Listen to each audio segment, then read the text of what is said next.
यह कहानी उस वक्त की है जब मोहन अपने खेतों में काम कर रहा था। एक समय की बात है, रघुपुरा नामक गांव में एक छोटा सा परिवार रहता था। परिवार में 4 लोग रहते थे। राजू, उसकी बीवी और उसके 2 बच्चे।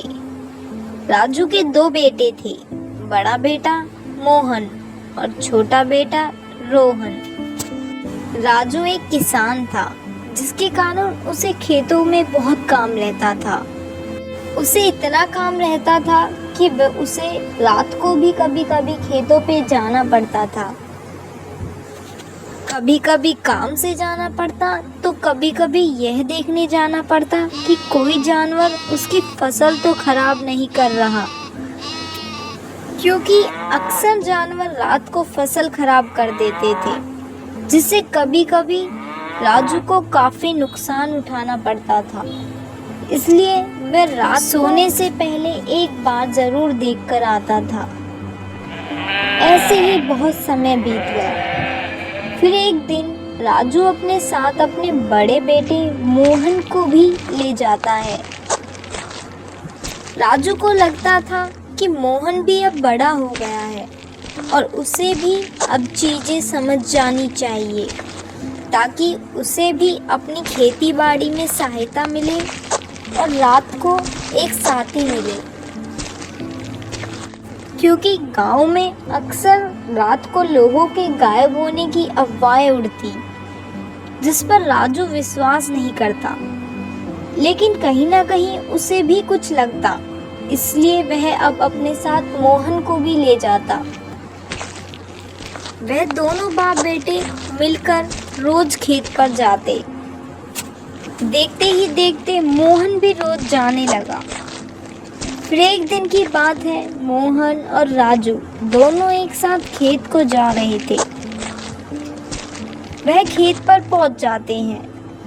राजू मोहन से कहता है, मोहन, तुम यहीं रुको, मैं खेत के दूसरे ओर देख कर आता हूँ। कहीं वहाँ कोई जानवर तो नहीं। यह कहकर आता है और वह खेत के दूसरी ओर जाकर देखता है।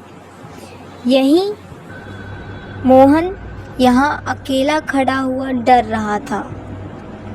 तभी अचानक हवा में कुछ हलचल होती है। मोहन को पायल की आवाज आती है।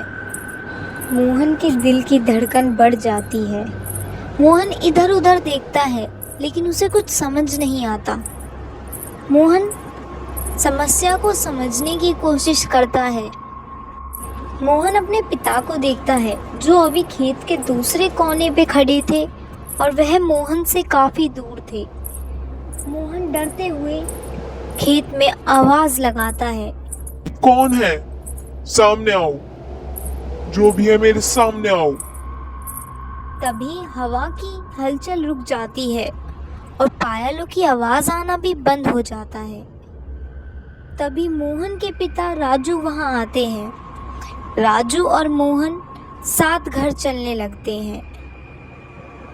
मोहन अपने पिता को बताता है कि कैसे उसने हवा में हलचल को महसूस किया, लेकिन राजू उसकी बात पर विश्वास नहीं करता और कहता है, तुम्हारा वहम है, ऐसा कुछ नहीं है। मैं तो इतने सालों से यहाँ आ रहा हूँ।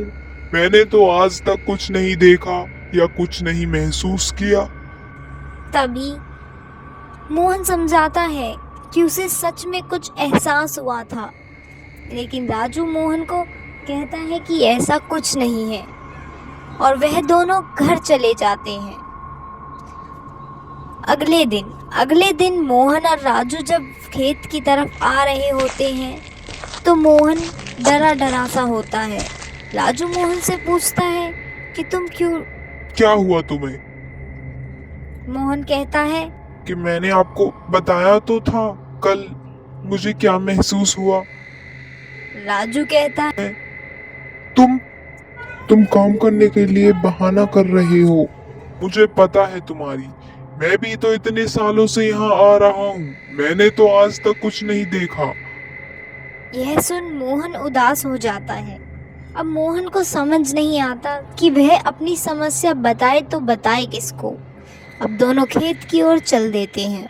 खेत पर पहुंचने के बाद राजू मोहन से कहता है कि तुम यहीं रुको, मैं खेत के दूसरे छोर पर देख कर आता हूँ। मोहन डर जाता है, मना करता है कि मुझे अकेला छोड़कर मत जाओ।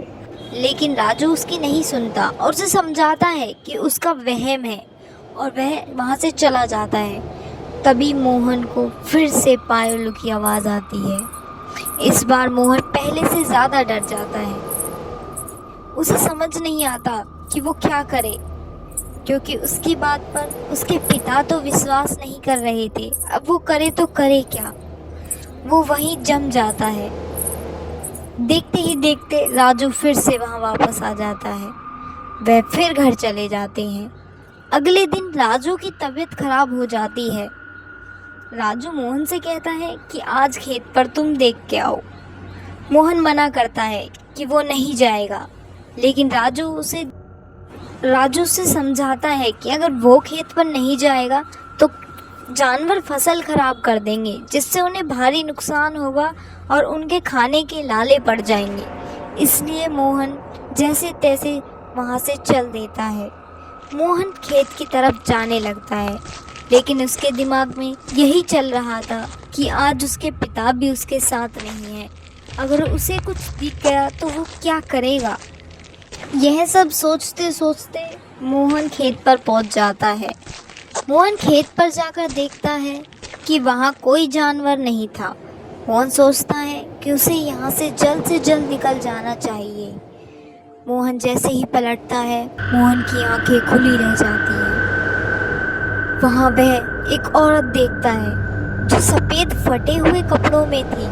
वह उसकी तरफ देख रही थी। मोहन को कुछ समझ नहीं आता। मोहन सिर्फ उसे देखता रहता है। फिर मोहन हिचकिचाता हुआ बोलता है, कौन हो तुम? यहाँ क्या कर रही हो? यह सुन वह जोर जोर से हंसने लगती है। उसकी हंसी सुन मोहन और ज़्यादा डर जाता है। अब मोहन को कुछ समझ नहीं आता कि वो भागे तो भागे कैसे। वो वहाँ से बचना चाहता था। मोहन तभी मौका पाके भागने लगता है।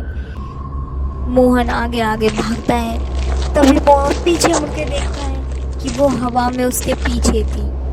मोहन भागता भागता एक पत्थर से टकरा कर गिर जाता है। अब चुड़ैल बिल्कुल उसके सामने थी। मोहन उससे कहता है कि मैंने तुम्हारा क्या बिगाड़ा है? तुम मेरे पीछे क्यों लगी हो? मुझे जाने दो। लेकिन वो चुड़ैल हंसती है और कहती है, बहुत दिनों से कोई शिकार नहीं मिला, आज मिला है, तुझे जाने नहीं दूंगी। मोहन की आंखें फटी की फटी रह जाती हैं। मोहन को समझ आ जाता है कि यह उसका अंतिम समय है। अब मोहन जैसे तैसे अपनी हिम्मत जुटाता है और भागने की कोशिश करता है, लेकिन अब चुड़ैल उसके सामने खड़ी थी। बचाओ बचाओ बचाओ! वह जोर जोर से चिल्लाता है, बचाओ! लेकिन रात के बचाओ! समय वहाँ कोई नहीं होता, क्योंकि गांव में अक्सर लोग रात को गायब हो जाते हैं। बचाओ बचाओ बचाओ बचाओ! उसके बाद बचाओ! मोहन कभी नहीं मिला। मोहन को ढूंढने की बहुत कोशिश की, लेकिन वह नहीं मिला। यहाँ मोहन के पिता मोहन का इंतजार कर रहे थे। वो घबराने लगते हैं। उन्हें समझ नहीं आता कि मोहन गया तो गया कहाँ। वो अब ना चाहते हुए भी मोहन की बात पर उन्हें विश्वास करना पड़ता है कि शायद उसने उस रात कुछ देखा ही होगा। तभी वो उन्हें समझाने की कोशिश कर रहा था, लेकिन वो नहीं समझते। ऐसी और कहानियाँ देखने के लिए हमारा चैनल पाल जी का सब्सक्राइब करें। Thanks for watching.